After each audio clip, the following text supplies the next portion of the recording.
What's up, guys? Today I have a very special guest I'm pretty excited about.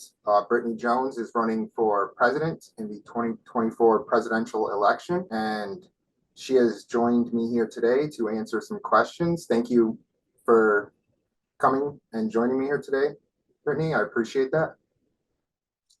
I'm happy to be here. I'm glad for the invite. Oh, thank you. Honor's all mine. But anyway, so let's just jump right into some of these questions. Why are you running for president, and what is your number one issue? As someone who has studied history extensively, I have noticed patterns in America that have been repeated in other nations before the collapse of a civilization or the drastic change of a civilization or a huge war that still ended up in that civilization no longer being there. And seeing the patterns that America is going down, pardon the birds in the background. I'm always worried about noise here. So seeing the path that America is going down and seeing how the institutions that we already have in place can be adjusted to change their course to work for the American people, that's what inspired me to run. And then when I saw Donald Trump get elected in 2016, that's when I really decided for sure that as soon as I was old enough, I was going to run for president and work for the American people rather than against it or for corporate benefit. okay. And so you said when you saw Donald Trump win, that was like a spark for you. And I do agree that the US has become basically an empire at this point, and we continuing down the road we continue down will eventually lead to our own destruction. As you said, the system is corrupt. What are your take on the Democrats? Because you are running as an independent. So, and you said that Donald Trump was that spark, but I don't know if you know anything about me or looked into me, but I quite frankly do not like corporate Democrats. I think they are maybe the trigger that allows somebody like Donald Trump to get elected in the first place. They elevate him. But what are your thoughts on the Democrats? Obviously, you said your thoughts on Donald Trump. Just curious.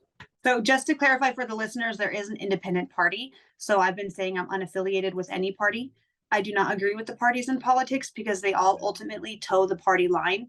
And what we're seeing with Democrats and Republicans is they're two sides to the same coin.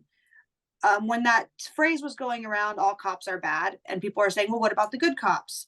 And that analogy came about, well, if there's two bad cops sitting at a table and there's one good cop, and the good cop sees the bad cop doing something wrong and they don't do anything to stop it, then they themselves are then a bad cop. They're complicit in it. And that's what we're seeing in our politicians today, is the Democrats are doing a lot of talk, but in reality, you can see their decisions, they're really going, like you said, the corporate Democrats are really an open door for a lot of the policies that are coming in because they're allowing themselves to be bought. And they don't have the backbone to stand up and say, this is enough, this is going against the Constitution. I have the power to stop this, so let's step up and stop it.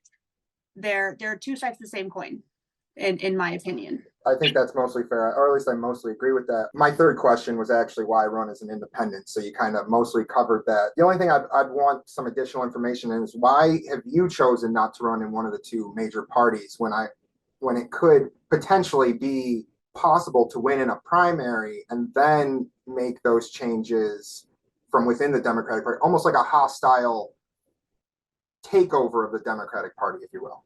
So the benefit of running independent is I don't have to worry about being the party nominee for the general elections. I don't have to worry about being nominated by any party. So the fact that I am going after both Democrats and Republicans, the corporate dollar that's backing them, while that's not my main issue, it is something that I am taking on my agenda to do. They would see that if I was, even though my policies align more with Democrats and the left, they would see that ultimately they're going to lose their funding. The religious aspect is going to be completely separate, and they would not support me as their nominee because I'm too center, too middle of the board. Accountability is coming for every side when I'm in the White House. And I just do not see them electing me as president or as their nominee for president at their convention. One more follow-up here on that. My only issue is that running as a third party instead of trying to run through the primary, as difficult as it would be to get elected in a Democratic primary, which has been proven to have been rigged through, 2016 WikiLeaks. Even Donna Brazil admitted that in her book. I'm very sympathetic to third parties. My issue, though, comes in when, as difficult as it would be, and you're right, the Democratic establishment would not support you running in the Democratic primary. My issue comes in with third parties in the sense that, as difficult as it would be to win in a Democratic primary, it would be just that much harder, like a trillion times harder, because there's more institutional disadvantages or things set up against you to win as a third party candidate. For example, a lot of third parties aren't even on the ballot in every state, so you wouldn't even potentially be able to get as many votes. I mean, Ross Perot did the best. He got like 18-19% of the vote at running as a third party, and that's the best anyone's ever done. And even today, and even after that, there's been, because he did so well, there's been even more institutionalized rigging of the system to work against third parties. So why do you think you might be able to overcome that, or what are your thoughts on that exactly? Through my own investigation into how everything is working with the Electoral College and votes and the FEC and finances, the things that I found to be more rigged than anything is the rhetoric and the finances. I get the same amount of electoral representation as a Democrat or Republican, which means the popular vote of that state, I would have accurate representation as well. And Joe Jorgensen, I think, was the very first candidate to get on the ballot on all 50 states. And this last election cycle, you saw more independent and unaffiliated candidates and third-party candidates get elected at local and state levels than previously before. So the American people are waking up to the independent candidate options. And one thing that I have regarding not having access to the FEC funding as someone not affiliated with a party, I don't get access to the public funding through the FEC. They only do that for Democrats, Republicans, and other parties that are large enough to get that contribution from them. I do have the form to submit to get that change started. But again, that's going to be a long process, and it might be after the elections when they actually change that for the next election. And so what I have at my disposal, if they don't get rid of it, is social media. My platform has taken off without the help of mainstream media. We have over 7 million views on our hashtags in under 3 months. And that's just continually growing, despite the banning of my live access, despite the risks of TikTok being taken away. And people think that advertising and campaigning on TikTok is unprofessional. But as a third-party independent candidate, it's free. It gets my platform to millions of people. There's a lot of Gen Z, Gen Alpha, and millennials on the platform, which their numbers are increasing. A lot of them come of age for the 2024 election. So it actually makes more sense to reach out through social media to these people. And then once we do break into mainstream media, I know that my platform is visceral enough that it's going to get some traction. Okay. You want to tell me a little bit about your past record running your businesses and what your business did to help homeless veterans and single parent families? United Threads, you told me about, I'm sorry. I read on your website about it's a thrift shop you had that a certain percentage of the money that you made went to those individuals. Yes. So United Threads is still a work in progress. We did have a thrift shop going on. We had it for about 4 months. Unfortunately, what a lot of poverty level citizens and new business owners experience, especially when that was my first retail location. So I was inexperienced in the contracts and the laws that the management company and the owner was supposed to do to maintain the building. There was multiple leaks from the ceiling, and a lot of people that have deep pockets are also in the courts. And so I had a slumlord for the management of that company. And as a poverty level citizen, I couldn't afford an attorney. And what happened was pretty much any money that was made from that store had to go fighting them in court. And I still lost, despite the fact that I had evidence showing that they did not follow city code or anything like that. So that's still a work in progress. And it's something that people deal with even in the residential area with slumlords. And it's a firsthand experience that I had on the business side of that to see what we had with when I was trying to help people. And as soon as I have a big enough support team for that again, and a more stable environment for that, I will absolutely be opening up that thrift shop again. And its focus is to get homeless veterans and single parent families that have slipped through the cracks off the streets. And when I say slip through the cracks, I mean people who make $20 over the income cap for assistance. Or, for example, I was homeless as a veteran and I did not get help through the VA or any of their programs because I did not deploy one day in a combat zone. Despite having an honorable discharge, despite serving my contract, they would not help me. So people are falling through the cracks and they're being forgotten about. And that was the focus of that business. Okay. And it's actually, sorry. No, go ahead. Well, And it's no, go finish. Okay. I'm sorry. It's actually the basis, the how I styled it is actually the basis for my homelessness program that I would love to implement once elected.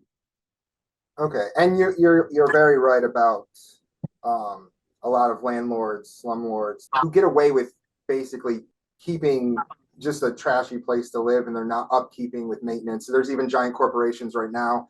Was it Blackstone or something like they're buying up houses and then they're price gouging the rent out and they're not maintaining the houses for people. So yes, it's a rigged system where the super wealthy basically get to take advantage of the people most vulnerable. The homelessness, you said it seems to be one of your biggest issues is homelessness, correct? Now, the thing with that was, and I went through your entire website here. One of my issues is that you actually mention a number of issues on your website. However, I did notice that you didn't give much detail to your solutions to fix those issues. Why does your website appear to lack specific policy? And let me use the homelessness as an example.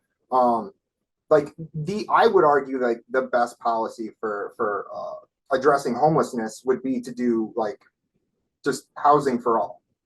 It would save the taxpayers money than just having homeless people rampant. It would put a lot of people in homes. It would create a lot of jobs. It would be beneficial in every category. I don't see any kind of specific policy or details on how you would do anything with like homelessness or healthcare or a lot of stuff is missing from your website. Can you elaborate on that? Of course. So part of the problem is I am a poverty level candidate. I built the website myself. I was managing the social media aspect myself. And when TikTok took off, I really focused on building that platform and getting a message out over there. There's a lot of policies and things I would do on my TikTok platform.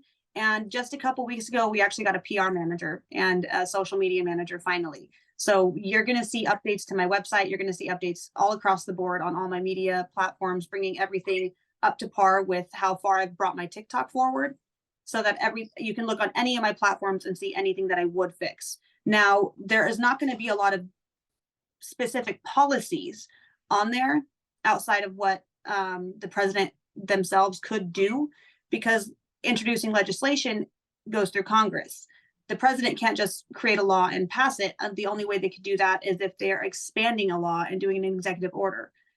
So I do have videos up on how I would do an executive order to protect transgender people, because I could expand the First Amendment speech, freedom of speech, and say self-expression includes gender expression. So I could do an executive order in that regard to protect transgender people. However, for the cost of living, corporate control, legislation like that has to go through Congress. And the most the president could do is write up a bill and find a Congress member who agrees and say, hey, can you sponsor this bill for me? And they would sponsor that bill or choose to or choose not to. And it could never see the floor. So what I really suggest people do is go research your Congress members, see who wants term limits, see who wants living wage, see who wants corporations to be under control, who wants to get lobbying out of Congress, and get those people out of office if they don't support that, and vote people in office who do support it. Like research your candidates, extremely in-depth research your candidates, including me. Deep dive into me. All right. Well, okay. So a couple of things with that. One, I understand that a president doesn't have full range of power to do whatever he wants, and certain things you can do through executive order, and other things you have to basically kind of get through Congress. But there's a lot of like economic policy that I would argue is objectively correct. My second issue behind money in politics, which we will get back to because I think that's largely important, is Medicare for all. Like a single payer healthcare system, specifically like some of the ones that have been written up that exist, like Bernie Sanders' Senate bill or something along the lines of that. That is something the president can do without. I mean, you didn't really mention many specifics about healthcare, and yeah, I know you built this website, but like when I think about politics, the number one thing in my mind is policies. It is nothing else. And so when it comes to something like Medicare for all, which in healthcare is single payer, which the president can implement on their own without the approval of Congress. I'm just wondering why you didn't put something like that in there, because it's codified law section 1881A of the Social Security Act allows the president to implement Medicare for all during a state of emergency. I mean, you could make any kind of argument that the pandemic, for example, would have been a state of emergency. And this was already done in places like Libby, Montana, and the entire state of Texas at one point during that huge, I think it was during that giant blizzard storm. And the White House issuing a federal emergency declaration for the entire state of Texas. Governor Greg Abbott submitted the request over the weekend. This means FEMA can come in and provide shelter, food, and Medicare for all 254 counties. And the president has that power, so I'm just curious why policies like that just aren't mentioned. So if we can do that in a state of emergency, we see Biden doing that, not to deflect, I will get back to healthcare. I'm just using this as an example. Biden did an executive order under the emergency powers of COVID to dismiss or forgive student loans. That was challenged in the Supreme Court, and they're still fighting for that. Executive orders during times of emergency can be challenged, and Congress most likely would challenge something like that. With the current people who are in there. That's why I'm hoping that other people are voted in by the time I get into office. However, having a universal health care, I do believe that we need dental, mental, vision, all of that included in there. We can't get braces on the insurance that we have now. There's a lot of aspects to that would need to be really looked into in depth on how to create that policy. If something that extensive could be done through executive order to include those other issues, how we would deal with the pharmacies, the pharmaceutical companies, big pharma, because they're going to push back against that once we have universal health care and they can't charge hundreds of dollars for. So you do support like a Medicare for all single payer universal health care system? Absolutely. We should not have to choose between paying our rent and going to the doctors. We shouldn't have to live. I have crooked teeth. Braces are not covered. Crooked teeth aren't just visual. I don't mind having crooked teeth, but they're painful. Crooked teeth makes keeping up the hygiene in your mouth harder. It is a health issue, and insurance won't cover it as that because they say it's cosmetic. Vision, I have to pay for glasses out of pocket. I can't do that because I have to pay rent. So my vision is always a little blurry. We shouldn't have to choose that. We shouldn't have to choose between staying alive and staying in a home. Agreed, but okay. So specifically on the state of emergency thing, I will say first of all, Biden really should have just canceled all student loan debt. He shouldn't have went for 10, 20,000. But there were a few different pathways in which he could have achieved that. I think he chose the least effective way of doing it. I think he would have had more of a case if he had done it a different way. But I'll definitely grant you that. And I think the problem is it comes in like people just want a fighter on that issue. Biden clearly just did the bare minimum of like $10,000 because an election was coming up, and I think he just really wanted to have like something under his belt that would help the Democrats get elected. And he doesn't. I don't think he particularly cares about it all that much. The issue comes with the fact that Biden doesn't fight. Like he could do Medicare for all. He could just implement that. And yes, you're right. The courts in some cases will fight him on that. But I say, great. That's a fight like I would absolutely want to take on. And I would hope you would too. So why not just push for something like that? And the conservative court inevitably does push back on that. Then you get to make that argument to the American people like, hey, I'm the one in favor of Medicare for all. You can say exactly what you just did about that. And 70% of the American people support Medicare for all. You can make every argument for it, and you will objectively win over the American people. Then you make even greater gains and wins with your political capital going forward. Like it's only a win-win to make an argument like that and to make your case on policy that you agree with. Even if it might get shot down by some corrupt or conservative courts, you'd be correct and you'd have momentum, and you could effectively use that to eventually get it passed. So why not still advocate for those policies? And I know you said you built this website, but like I said, I think policy is number one. You do have some policies in here.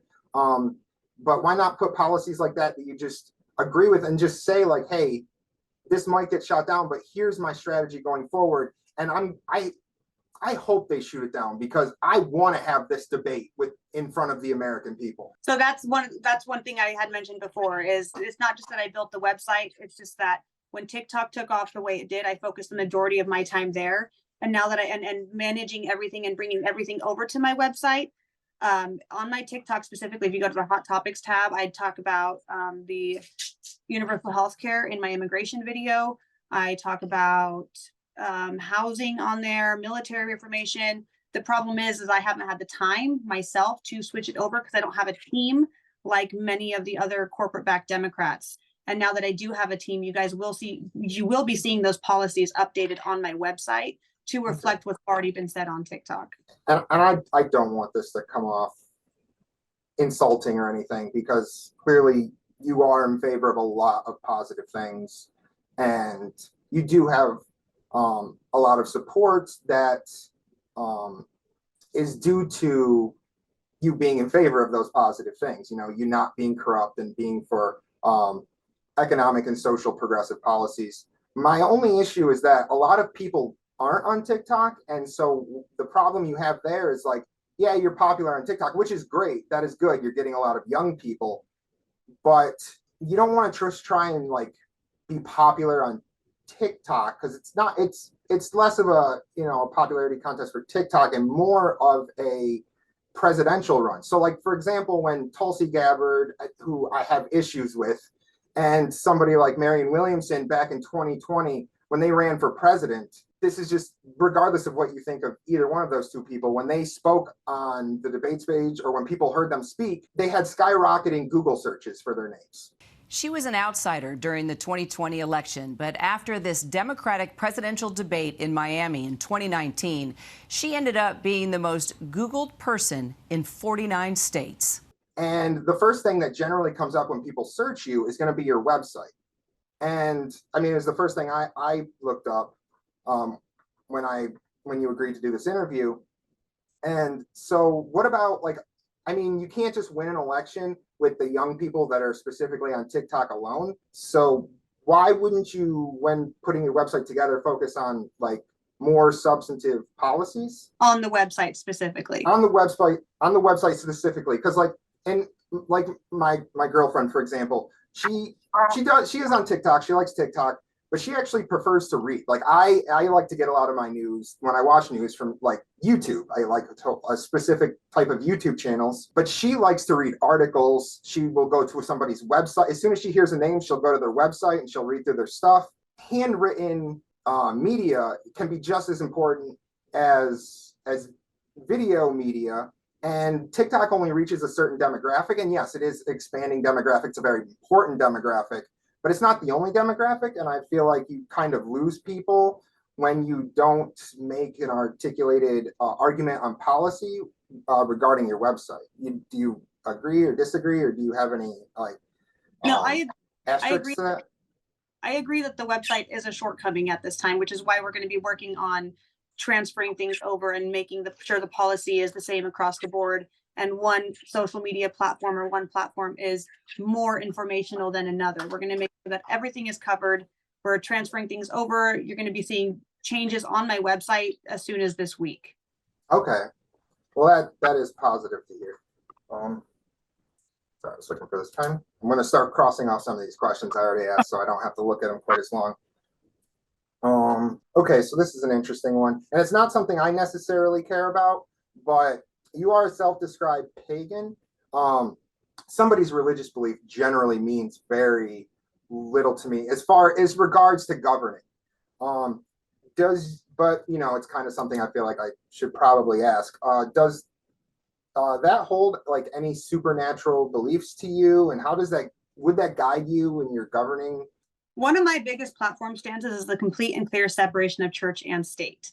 They are behind a lot of the lobbying for the laws against reproductive health care, LGBTQ marriage, interracial marriage, interfaith marriage, drag queens, transgender. A lot of these issues that we're seeing are coming from the church, but that doesn't mean that I will not support everyone's right to practice their religion. We just need to have a complete and clear separation. And I hold myself to that as well. My own practice is primarily secular.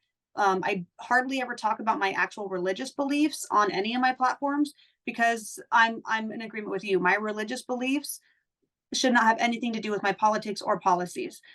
America is a melting pot. We have people from almost every faith background, every race background, every type of path you could follow.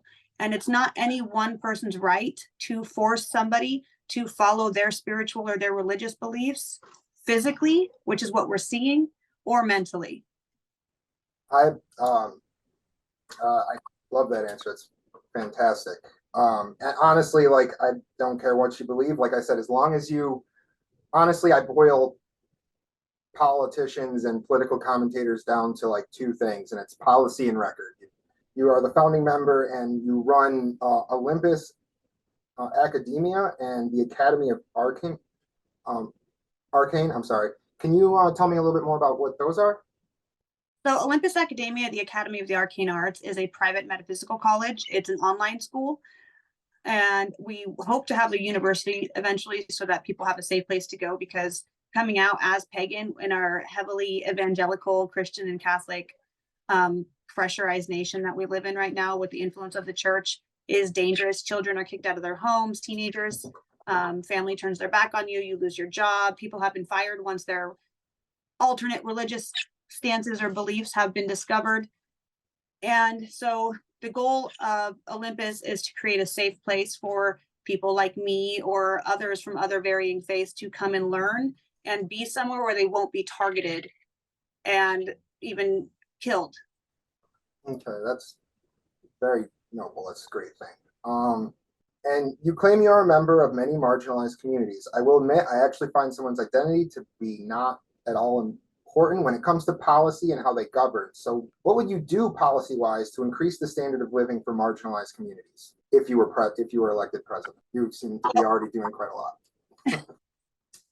As a white presenting Indigenous person and as a pagan, I do think it's important to have representation, which is why I'm running openly as a pansexual woman married to a woman, why I'm running openly as a witch. It's not because it's what my policies would be based off of, it's because of representation.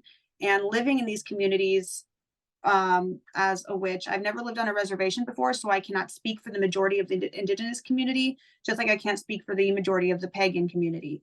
But bringing that representation forward is important, and fighting to fix our institutions with what we have in place already, which the president can do, instead of browbeating with Congress to get a law passed. I can look into the systems that we have and see, why are you not implementing this, or why are you implementing this? We need to change this around to work for the American people. And I would get committees put together to go over through our education institution, through our healthcare, through our police reform, and we would almost audit the entire system, see where the discrepancies are and how we could fix that with what we already have. Okay, that's good. So as far as that's concerned, you mentioned representation, which I actually think is good. I don't think it should be front and center, like number one priority, in the sense that, like, I think the best person qualified to do a specific job should get that job. If they happen to be a part of a minority community, I think that's or a marginalized community, I think that's fantastic. But then the only thing I worry about sometimes with like identity politics is when you get somebody in the job, all of a sudden it becomes you're unable to criticize that person specifically because they'll use their representation against. So, like, for example, if you criticize Pete Buttigieg and his policies as mayor and his wine cave corruption and even now as transportation secretary, or then you get called, like, you get criticized as homophobic. You criticize Hillary Clinton and her corruption, and all of a sudden you're sexist. You criticize Barack Obama and his mass corruption and his war crimes and all of their terrible neoliberal policies, and you get criticized as racist. And even Joe Biden, who's a rich white male, if you criticize him, then all of a sudden you're ageist. And so they just use the they weaponize identity politics to deflect from populist left economic policies. And when you criticize them for that corruption, then they say that. And a good example of this is just because you have representation doesn't always mean it's a good thing. I mean, Kamala Harris is a person of color, but she has absolutely crushed communities of color. She literally, as prosecutor, helped to stop the release of innocent people of color who, as all evidence shows, did not commit a crime, but she went out of her way to keep them in prison, broke the record for incarcerating African-American males. There's a meme that says Kamala Harris broke the state record for incarcerating black males. Well, that's just not true. You know what a meme is, correct, right? Yes, I okay, do. Come on now.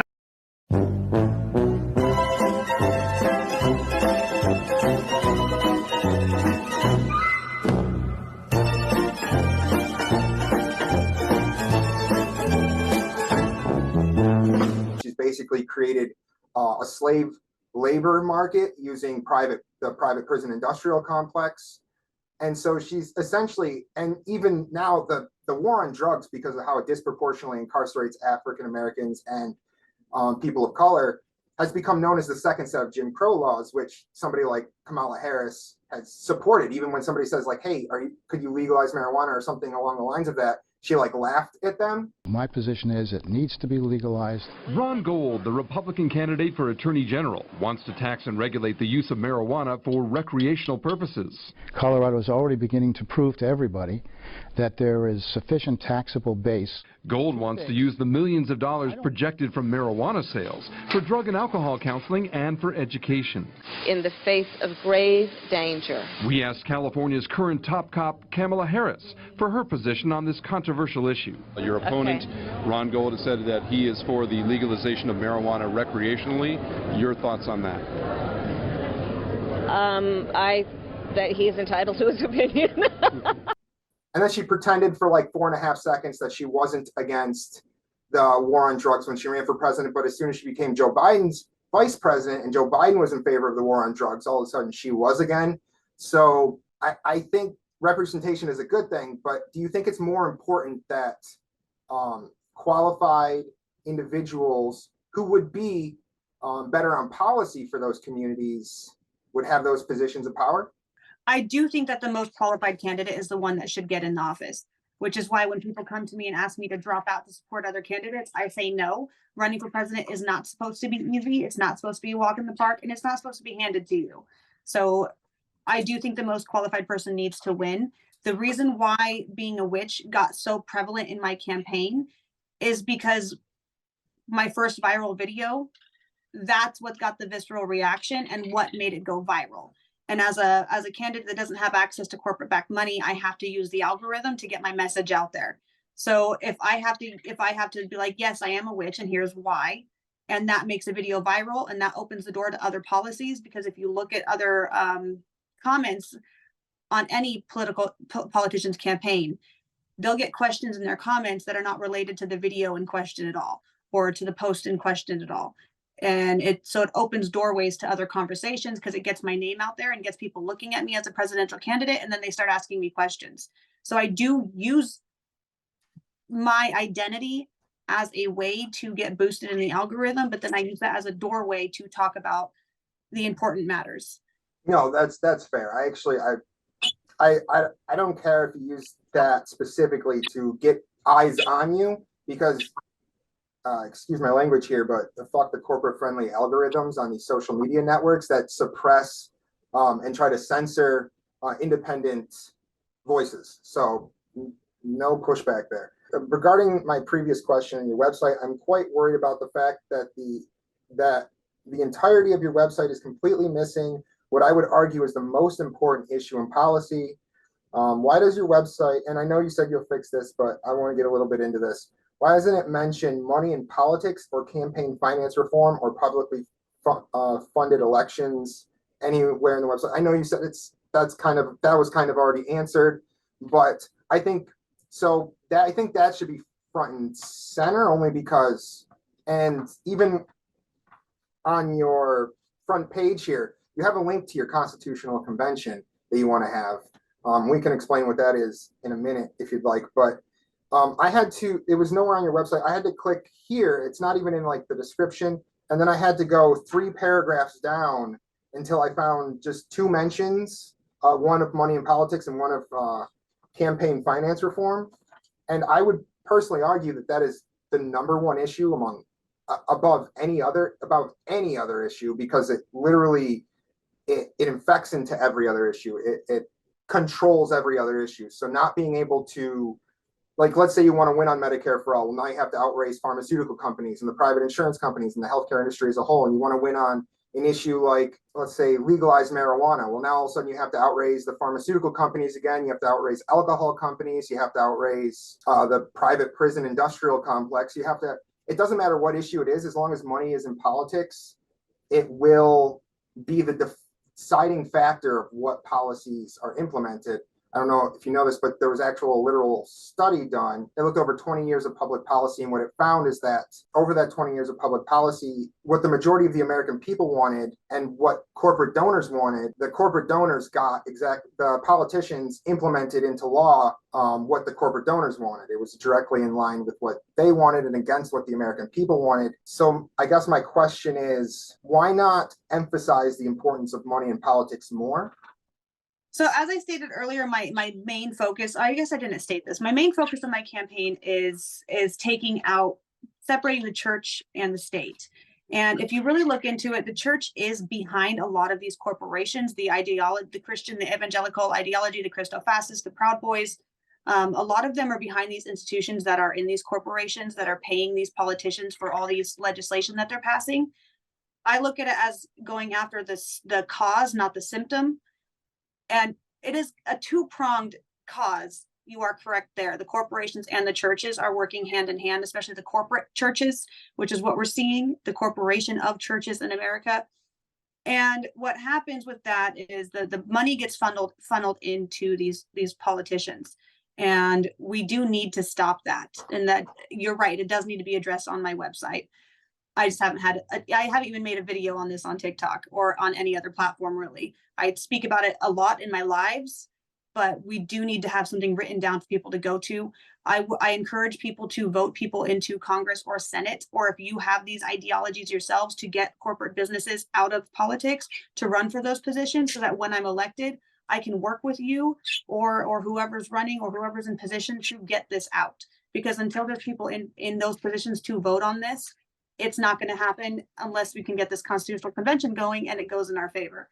I do take some issue with that. I think we have a significant disagreement there with the churches running these corporations. A lot of corporations are just amoral profit-making machines. They're not run by ideological, any kind of religious doctrine. They're run by profit. I mean, look, that's why you get the happy holidays, which is fine. It's just like, but they're trying to appeal to the largest group of people they can. They're not dictated based on these religious beliefs. That's why you have so many conservatives getting like so triggered over like, Starbucks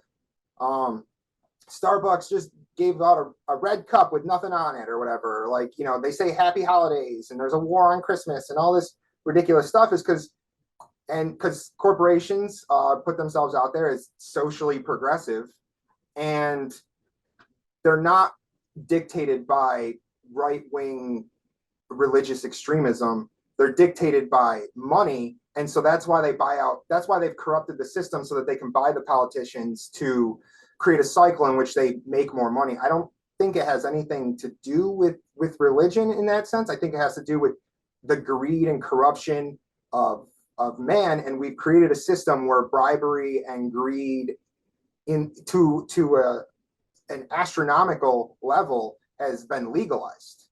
And so I disagree with the church and religious aspect of that. And I think it's solely just corporate and human greed that's then been legalized and ramped up on steroids, so that, and they, if anything, they get us fighting amongst ourselves about cultural war issues so that they can focus on economic policies and rob us and run out the back door with all the money. So I shouldn't have said religiously church ran businesses. That was poor choice of words. What I mean is, if you look into the NRA, they do work with the evangelical aspect. They work hand in hand. So, and then they funnel money into these corporations themselves. The corporations are absolutely for profit, but they have other people behind them who are also for profit, because the church is for profit as well. Look at the wealth in the Catholic Church today. And so they do work together, which is why it needs to be a two-pronged effort to, one, separate the religious aspect from that, and then separate the corporations from law. And what needs to happen is the Supreme ruling where they ruled that corporations, the Supreme Court ruling where they ruled that corporations were individuals, so they couldn't limit their spending in an election, needs to be challenged in court. And I do intend to expand the court once I get into office to be more representative of the people. And then we could challenge this in court and take away that individual status, because they do still limit individual donors on campaign, but they don't limit corporations because of freedom of speech. That seems hypocritical and to a double standard that needs to go away. And just to make clear, it's not just Citizens United that allowed for unlimited donations. It basically opened the floodgates for money in politics. But there has been a number of other Supreme Court decisions, such as Buckley v. Vallejo and Bellotti and McCutcheon's, that also allowed for money in politics. You'd have to deal with all of those. My slight rebuttal, both the Democrats and the Republicans take corporate money. So you're right. The NRA is a very right-wing organization run by money, but also run by like ideology to some degree. You're right about that. To the point where like even like 80%, there's like, I think a poll that says like 80 or so % of NRA members, like regular people, believe that like you should have like universal background checks, and the NRA is still against it, despite the fact that the overwhelming majority of their own members are for it. But the Democrats also have a bunch of corporations that buy them out too. So the problem is on both sides. And I think when the Democrats started taking money, all of a sudden they started implementing neoliberal policies. And it's those neoliberal policies that crushed the American people so badly, that shipped jobs overseas and sent people to war, that illegal wars that got their family members killed, or I mean, any number of neoliberal democratic policies. So I think that people were crushed by the status quo of neoliberal Democrats so badly because of their corruption and them doing the bidding of their corporate donors, that they turned to somebody like Donald Trump in the first place. Would you say that, like, because there are like the woke corporations, and then there are right-wing corporations, I guess woke in the sense that like they kind of adopt social issues that the majority of the American people are in favor of. You have Amazon, who is one of the worst companies in the world, coming out saying like Black Lives Matter, and it's like, you don't care about that, you're just piggybacking off of that so that you can appeal to the most people. Do you think that Democrats and Republicans, their donors, and the corruption within that system is the problem from both just the right and the left? Absolutely. That's like in the beginning of the interview, I said there were two sides to the same coin. I guess you could say the coin is literally money. Biden is a corporate Democrat. That's why he approved the oil pipelines. All he's concerned about is the bottom line, the dollar, and money on both sides is an issue, which is why I believe not only getting rid of parties in politics, because we already have our three branches, we don't need multiple parties, but we do need to get rid of corporate donors and get rid of their status as individuals. And we need to get lobbying out of Congress completely, because that's legal bribery. That's what they're doing to our legislators. Okay. Now I just want to move on, honestly, to my last question here. And it's mostly to do with, like you said, there's a constitutional convention in here that you link to on your website. My personal belief is that a constitutional convention overloaded with too many issues or policies damns it to fail, in a sense, only because it's so hard to get a constitutional convention. Also, a lot of things can go wrong if what you're specifically fighting for is muddied, in the sense that there's just too many things in it. It's almost like a little bit of the opposite issue I had with your website. There's too much in here for me. There's some things in here that I don't even agree with. And so, like, if you're trying to get a constitutional convention, why not just focus on the one thing that would like fix all of the other problems? Like I said, money in politics. once you get rid of that, and then the politicians actually start working for the American people and not for their corporate donors, you'll get a lot of these other things that are in here. So why not just focus on getting a 28th Amendment to get money out of politics? Why focus on a lot of these other policies and overload it and potentially set it up, what I think would be setting it up to fail in that way? So a constitutional convention, I'm sure you know, but just for the viewers and everyone, it is where the states can call a constitution without Congress, for an amendment of our constitution without Congress. And it's you can amend one amendment, multiple amendments, or make a completely new constitution.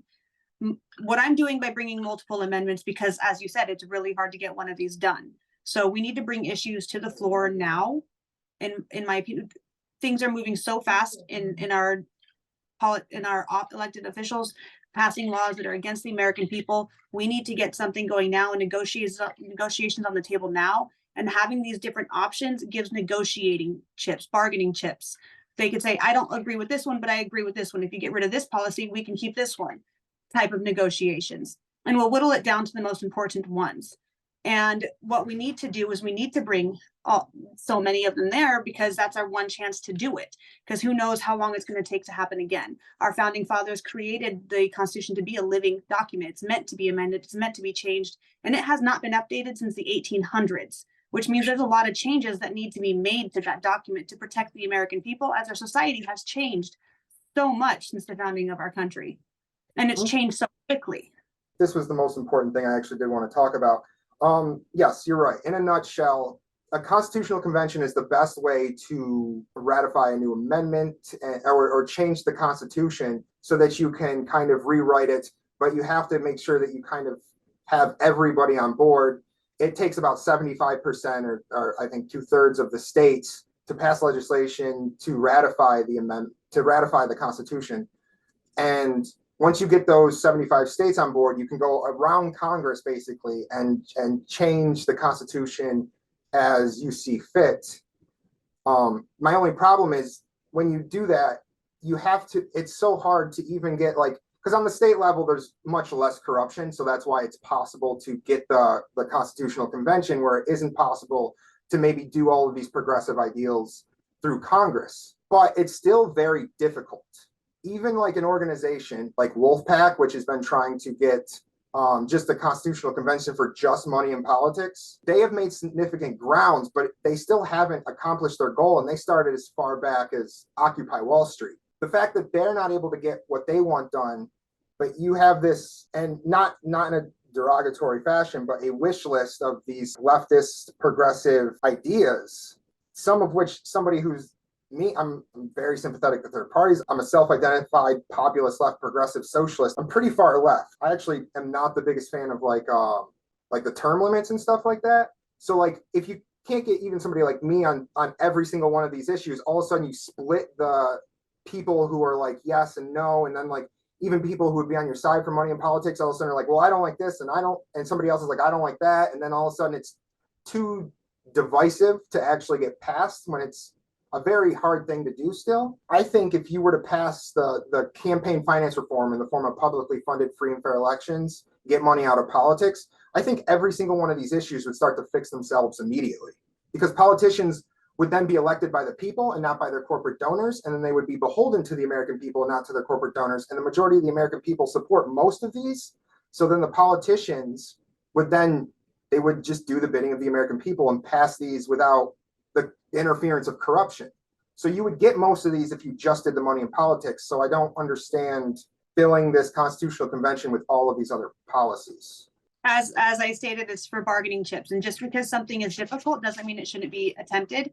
My campaign, my run for president is difficult. I'm still doing it. I'm going to make sure I get to the end. Just because something is difficult doesn't mean you shouldn't try to change it. Because if you don't try, then nothing is going to get changed. We're going to keep going down the same road we're going down.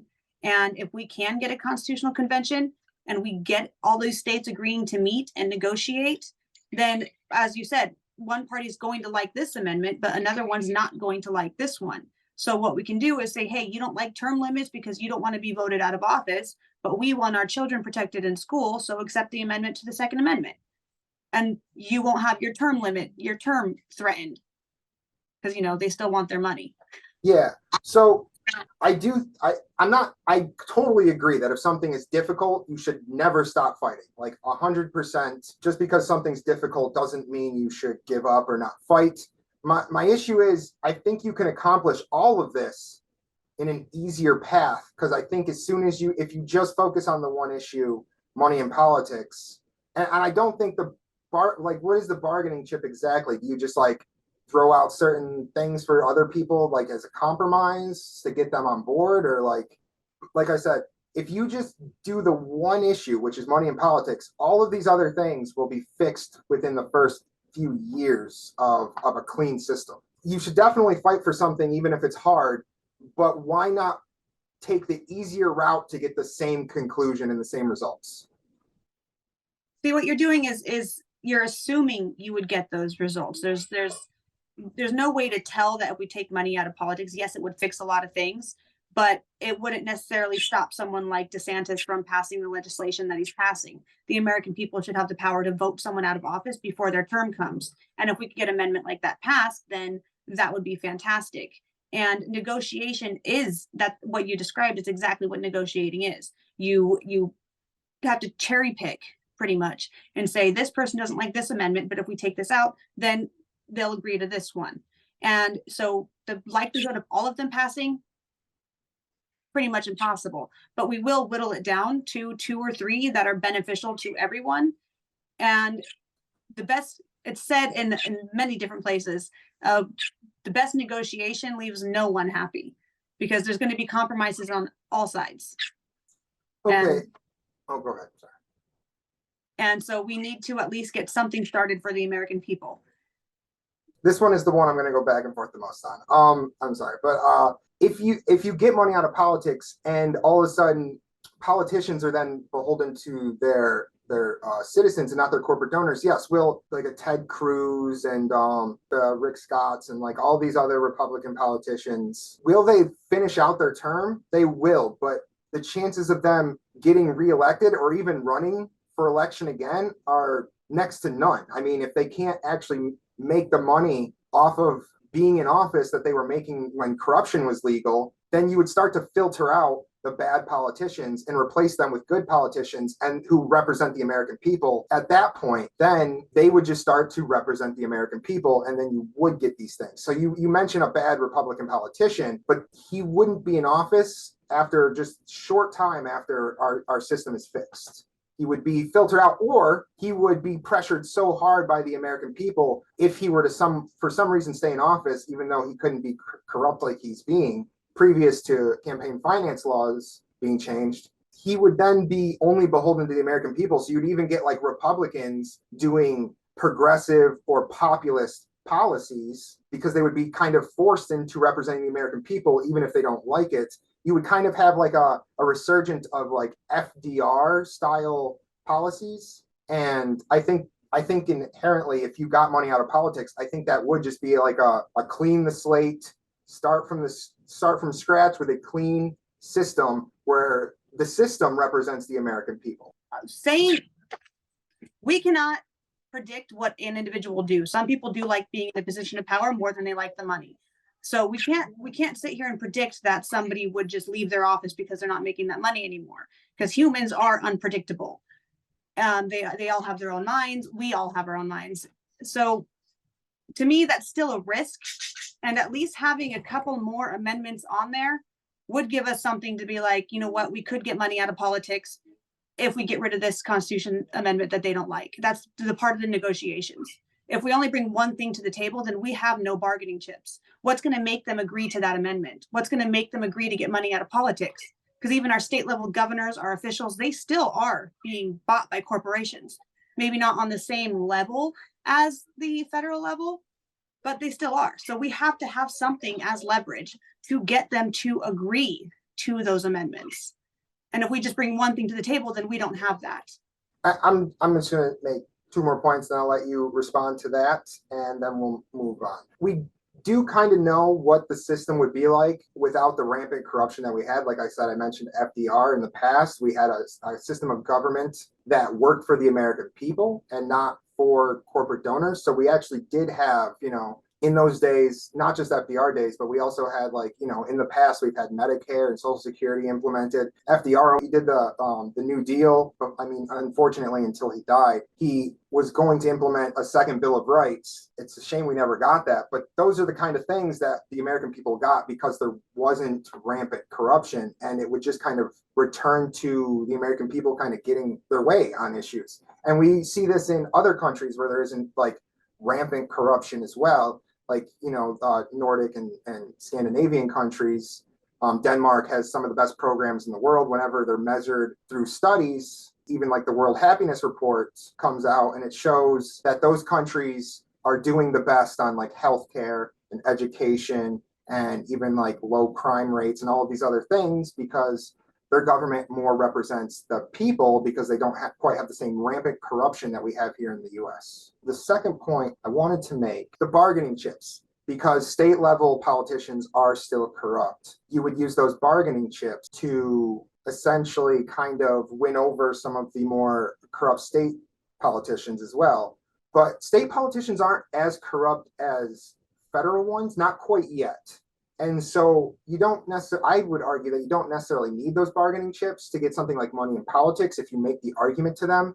We've seen like Wolfpack get a number of states on board already. And if you watch some of those videos where they pass legislation that actually calls for a constitutional convention, a lot of those state politicians are actually in favor of campaign finance reform, especially when you make the argument to them. So I think that would be possible without the bargaining chips, but maybe you have another thought. And I'll let you, and then we'll move on. So yeah, I do. That's the great thing about politics and interviews like this is we can go back and forth on these issues pretty much forever. I was going to say, yeah, this will be a 20-hour interview if I don't stop myself. So we both want money out of politics. We just have different ideas on how to get that. So yes, there are states that want to come to the table to get rid of money out of politics, but there's also other states that don't, or else they would already be there. So how are we going to get them to the table if all we're offering is money out of politics? That's what I'm saying. We need to get them to the table to start the bargaining. We need to bring more chips to the table. So where somebody doesn't want money in politics, somebody else will see, oh, I don't want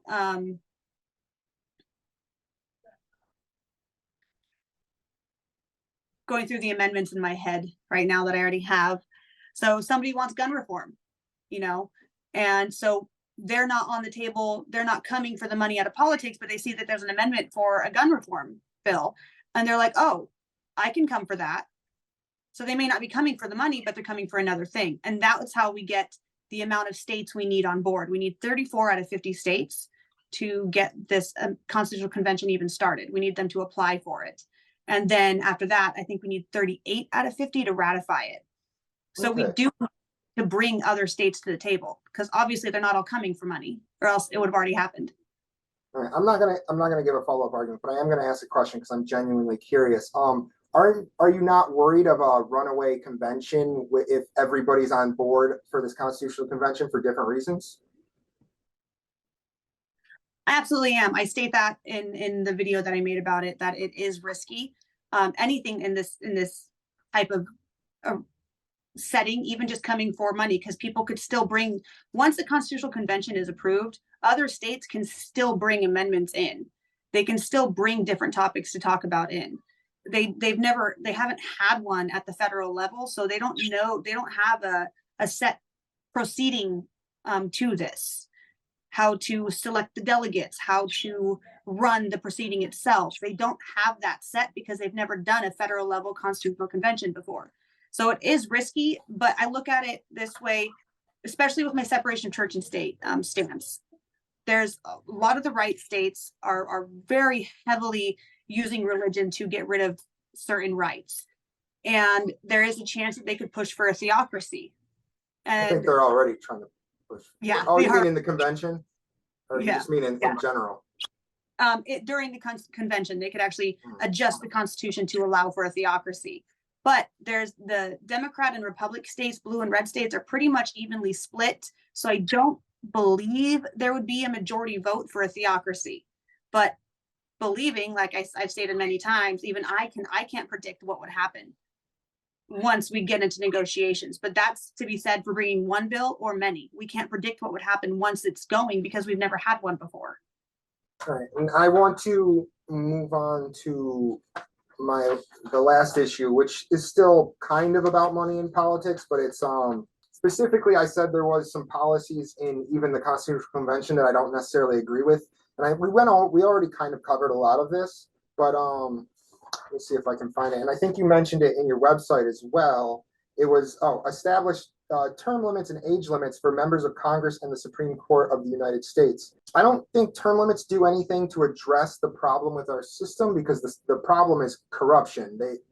Bad politicians do the things they do because they're taking money from their corporate donors, and so they do the bidding of those corporate donors. Good politicians don't take any corporate super PAC money. They don't do big money bundling, as like all four of them that there probably are. My issue comes with the fact that, like, why wouldn't you want like a good politician in office if you fix the system and they're representing the American people and they're not representing their millionaire, billionaire, and corporate donors? Why wouldn't you want maybe like a Bernie Sanders, who's not perfect by any means, but still like a solid left-wing politician who actually advocates for policies to the point where he's become known as the Amendment King for getting a number of progressive agendas through. My problem with term limits is if we have the corrupt system and we get term limits, then wouldn't you just be switching out one corrupt politician for the other? And if you put term limits on good politicians too, then you'll be kicking them out. I mean, term limits were literally invented to stop good things,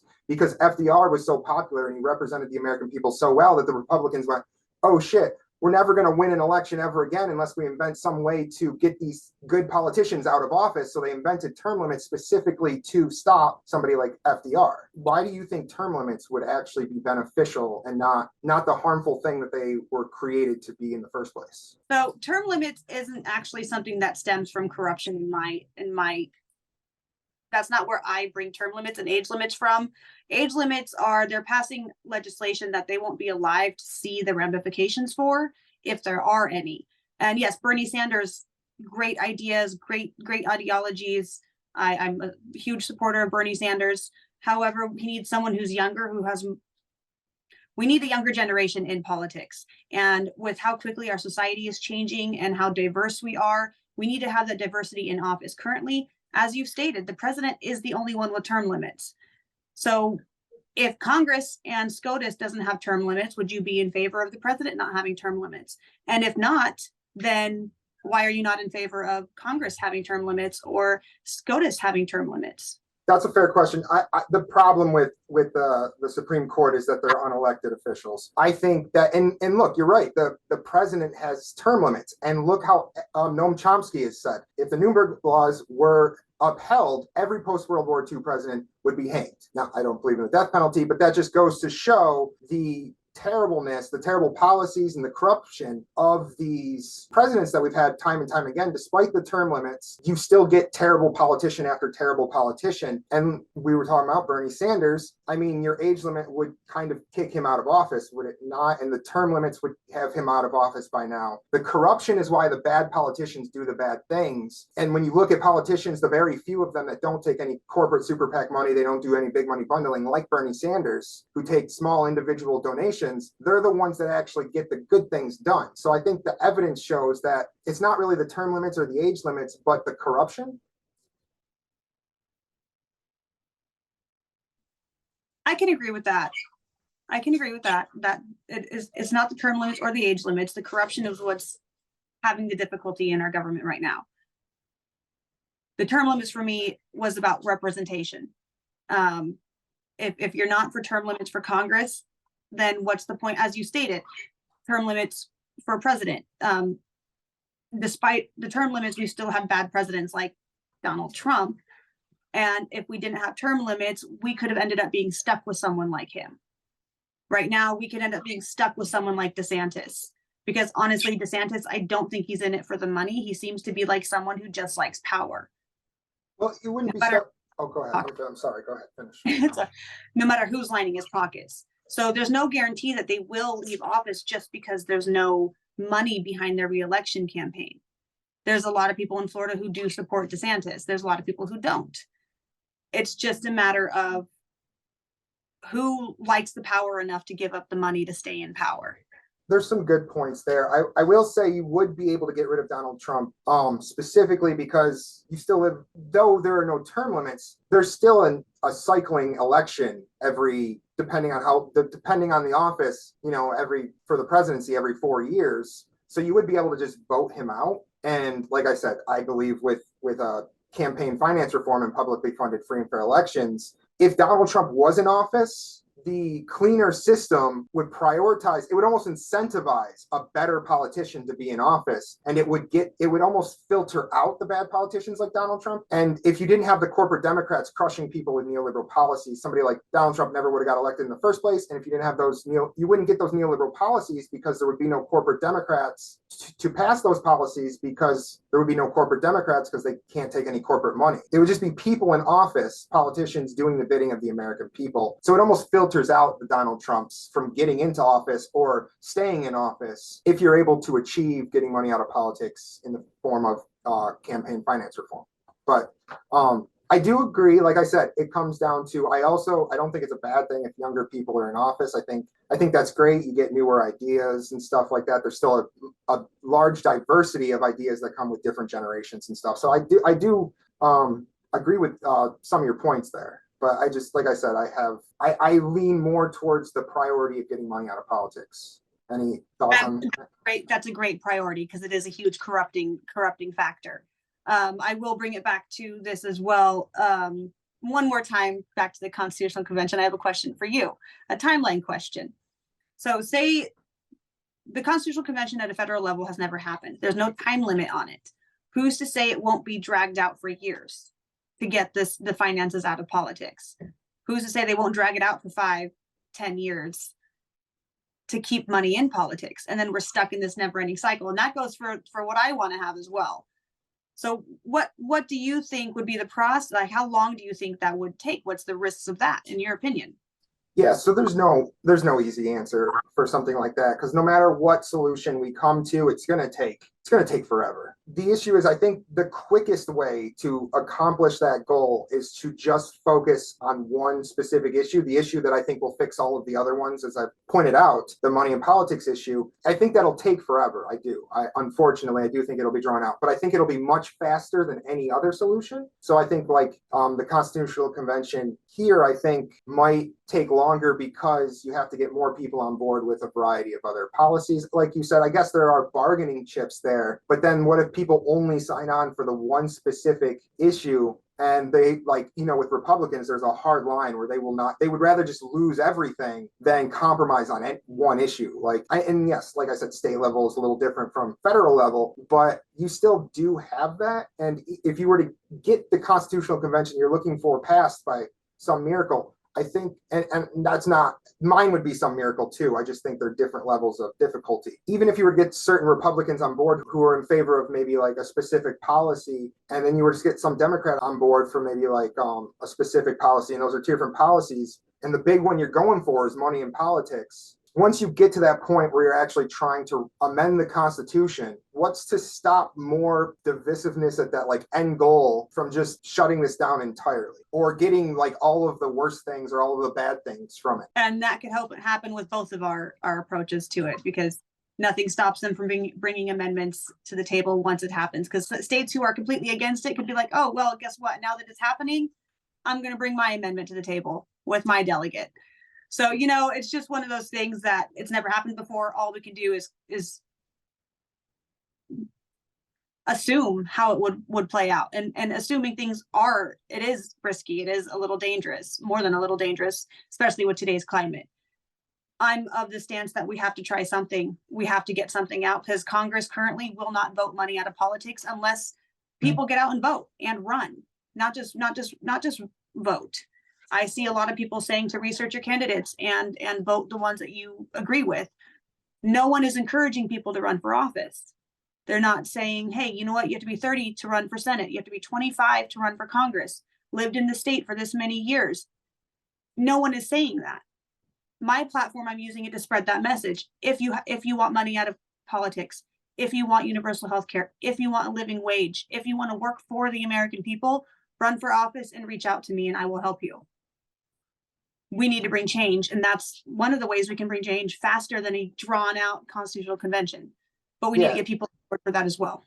Well, again, I think a lot of people, and they should run, I do agree. I think the reason why a lot of normal people are unable to run or can't run is because, again, the corruptive influence of money in politics. I think when you run, you need to beat your opponent. And unfortunately, in this corrupt system, more money allows you to buy a bigger microphone to the American people and allows you to drown out in candidate competition. So a congressional race, the person with more money wins 93% of the time. And in a senatorial race, the person with more money wins 94% of the time. Not a huge percentage difference, but still. What it shows is that the person with more money wins. And so when you have that allowance for money in the system, basically it kind of like it pushes aside, it crushes out any independent people, any like new people from running for office, and it just keeps in those corrupt corporate sellouts. But the specific thing I wanted to say about the convention, I just wanted to ask you, do you not think that having, again, I kind of keep going back to this, too many policies would make that more difficult? So for the getting everyone to run, that's why I say to reach out to me. And I've actually been working on connecting other people who are running. Social media is a powerful tool to use to make connections and spread awareness. And if people who are running independently, I even say Democrat, like run Democrat, run independent. Unfortunately, MAGA Republicans are a larger threat than the Democrats right now. So we have to make sure that we do turn the states from red as much as possible. And so I encourage people to run Democrat or independent. And if you are a poverty level citizen and you can't afford the media, then our networking and using our platforms to spread the word about each other could be a great network outside of mainstream media. Would you not be more worried about the runaway of a convention by people just bringing up their own policies when there's more policy involved, instead of like just making clear from the start, if you were to only focus on one specific issue like Medicare for all in a constitutional convention, if you made it clear from the beginning, it would be much harder at the end for somebody to bring in something new and be like, I want to amend it with this. And you'd be like, no, we made clear that it was this one specific thing. But with your thing, there's a lot of other policies that could muddy the water for other people to bring other things in if it's not clear the one specific thing it's for. Are you not worried about that more with additional policies to a convention? I think regardless if we bring one thing to the table or many, states are still going to bring in their own amendments, because there is no, as stated, there's no precedence to this. There's no procedural thanks words. There's no procedure. There's no procedure in place for how it's supposed to be ran. There's no rule saying if we make it clear that we're bringing this one issue to stand, that you can't bring in any others. There's nothing saying that they can't. So there's nothing to stop them from doing it, no matter how clear you make yourself in that presentation.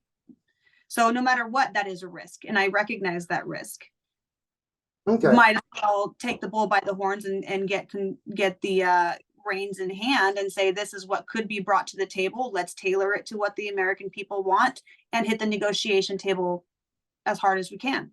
I want to just not even refute, just give my own kind of take on one thing you said. You said the MAGA Republicans are more of a threat than the establishment Democrats at this point, or you said something along the lines of that. I don't want to take out of context or misrepresent you, but I have actually, well, I guess it is a long time ago at this point. Time moves so fast. But I made an argument that I think the establishment Democrats are worse, only in the sense that, yes, the Republicans are worse on immediate policy, but the establishment Democrats allow for those Republicans to even get in office in the first place. Like I mentioned earlier, I mean, when you pass NAFTA, when you pass, the permanent normal trade relations with China, when you support those, and when you tried to implement TPP and you shipped everybody's jobs overseas, we do a lot of those kinds of neoliberal policies. The American people, out of sheer desperation, because things are just so crushing for them, they don't have a job, people died overseas, they're getting arrested left and right. We have a private prison industrial complex which makes money off of putting people in prison. You have like all of these crushing policies, and there's so many more. Even Joe Biden, who's in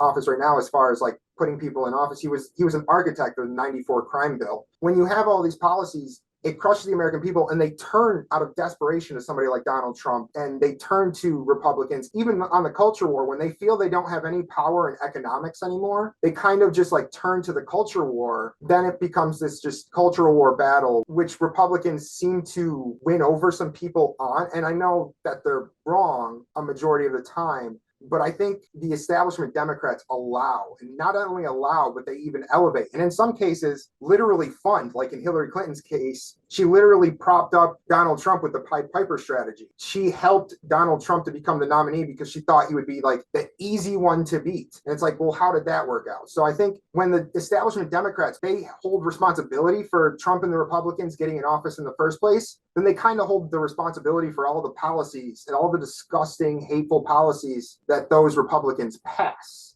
So I kind of see those kinds of Republicans in power as an extension of the establishment Democrats because they're responsible for them. Some cases indirectly, but even in some cases directly too, like I mentioned Hillary Clinton and many other Democrats use the Pied Piper strategy. You still think those Republicans and Donald Trump are worse than the establishment Democrats? So to clarify, I do mean in regards to the immediate policy. If you look at the bills passed against transgender people, against drag queens, against the LGBTQ, every single one that I've seen has been submitted by a Republican. There have been Democrats. No disagreement. Sorry, go ahead. I said, oh yeah, no disagreement here. Continue. I'm sorry. Yeah. That's what I meant when I said the MAGA Republicans at this point are more of a threat than the Democrat side. The corporate Democrats are absolutely just as much as a threat, if not more so. Any corporate bot politician is a threat. We are in time, like shifting away from the immediate policies, and then we can have the time to get the money out of politics. I hope we have to protect the American people immediately, and the immediate threat is the legislation being posed by the Republican Party right now against our constitutional freedoms. So that's what I meant by they're more dangerous currently than the Democrats.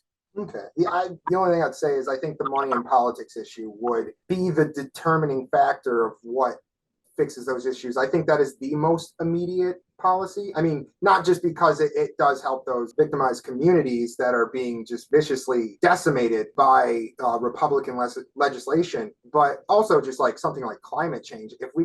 If you want to win on climate change, then you have to outraise the oil companies, and you have to outraise like just actually any company that pollutes massive CO2 into the atmosphere that isn't regulated by a government. You'd have to outraise all of these massive industries in order to stop climate change, because I do think climate change is one of the biggest issues that we face. Personally, in my opinion, we have to treat it like a World War II level threat and deal with it immediately. But I think the only way to deal with any of those kind of policies is to root out the corruption first, or allows for those issues to become issues in the first place. But you think we should do a two-prong attack and try to immediately deal with those other issues as well as money in politics?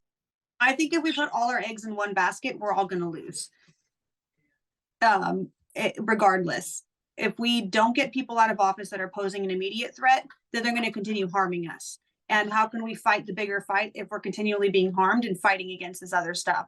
We have to put a wall up. We have to put protections up so that we can focus on these issues. And I'm glad that you brought up the environment. Nestle is a huge contribution to that. They're taking over the spring waters, the oil pipelines going through indigenous lands, violating treaties. Biden, his corporate backing, that's why he approved the Willow Project. That's going through tribal land in Alaska, northern Alaska. It's going to decimate the environment up there. We do need to get these corporations out of our politics, but we also have to protect the American people currently, because we are dying. We are being targeted.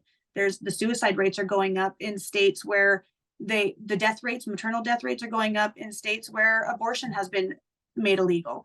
As people are forced to detransition from their transgender journey, they're going to start committing suicide again because they're going to get depressed. There's studies out there that show the treatment for depression for a transgender person is transitional treatment, because that's who they feel they are, and that's not a choice.